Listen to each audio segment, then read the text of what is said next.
నిర్గమకాండము 3వ అధ్యాయము. మోషే మిద్యాను యాజకుడైన యిత్రోను తన మామ మందను మేపుచు తన మందను అరణ్యము అవతలకు తొలుకొని దేవుని పర్వతమైన హోరేబుకు వచ్చెను. ఒక పొద నడిమిని అగ్నిజ్వాలలో యెహోవా దూత అతనికి ప్రత్యక్షమాయెను. అతడు చూచినప్పుడు అగ్ని వలన ఆ పొద మండుచుండెను, కానీ పొద కాలిపోలేదు. అప్పుడు మోషే, ఆ పొద ఎలా కాలిపోలేదో నేను ఆ తట్టు వెళ్ళి ఈ గొప్ప వింత చూసేదని అనుకున్నాను. దానిని చూచుటకు అతడు ఆ తట్టు వచ్చుట యెహోవా చూచెను. దేవుడు ఆ పొద నడుమ నుండి మోషే మోషే అని అతనిని పిలిచెను. అందుకతడు, చిత్తము ప్రభువా నేను. అందుకాయన, దగ్గరకు రావద్దు, నీ పాదముల నుండి నీ చెప్పులు విడువము, నీవు నిలిచి ఉన్న స్థలము పరిశుద్ధ ప్రదేశము అనేను. మరియు ఆయన, నేను నీ తండ్రి అయిన దేవుడను, అబ్రహాము దేవుడును, ఇస్సాకు దేవుడును, యాకోబు దేవుడును అని చెప్పగా మోషే తన ముఖమును కప్పుకొని దేవుని వైపు చూడవలసింది. మరియు యెహోవా ఇట్లనెను, నేను ఐగుప్తులో నున్న నా ప్రజల బాధను నిశ్చయముగా చూచుతాను. పనులలో తమ్మును కష్టపెట్టు వారిని బట్టి వారు పెట్టిన మొరను వింటిని. వారి దుఃఖములు నాకు తెలిసే ఉన్నవి. ఐగుప్తీయుల చేతిలో నుండి వారిని విడిపించుటకు ఆ దేశంలో నుండి విశాలమైన మంచి దేశమునకు, అనగా కనానీయులకు, హిత్తీయులకు, అమోరీయులకు, పెరిజీయులకు, హివ్వీయులకు, యెబూసీయులకు నివాస స్థానమైన పాలు తేనెలు ప్రవహించు దేశమునకు వారిని నడిపించుటకు దిగివచ్చి ఉన్నాను. ఇశ్రాయేలీయుల మొర నిజముగా నా యొద్దకు చేరినది. ఐగుప్తీయులు వారిని పెట్టుచున్న హింస చూసితను. కాగా రమ్ము, నిన్ను ఫరో యొద్దకు పంపేదను. ఇశ్రాయేలీయులైన నా ప్రజలను నీవు ఐగుప్తులో నుండి తోడుకొని పోవాలనెను. అందుకు మోషే, నేను ఫరో యొద్దకు వెళ్ళుటకును ఇశ్రాయేలీయులను ఐగుప్తులో నుండి తోడుకొని పోవుటకును ఎంతటి వాడనని దేవునితో అనగా, ఆయన, నిశ్చయముగా నేను నీకు తోడై ఉన్నాను.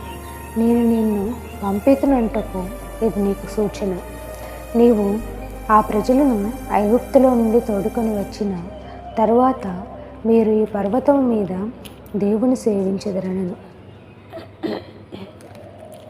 మోషే, చిత్తగించుము, నేను ఇశ్రాయేలీయుల యొద్దకు వెళ్ళి వారిని చూచి, మీ పితరుల దేవుడు మీ యొద్దకు నన్ను పంపెనని వారితో చెప్పగా, నేను చెప్పవలనని దేవుని అడిగాను.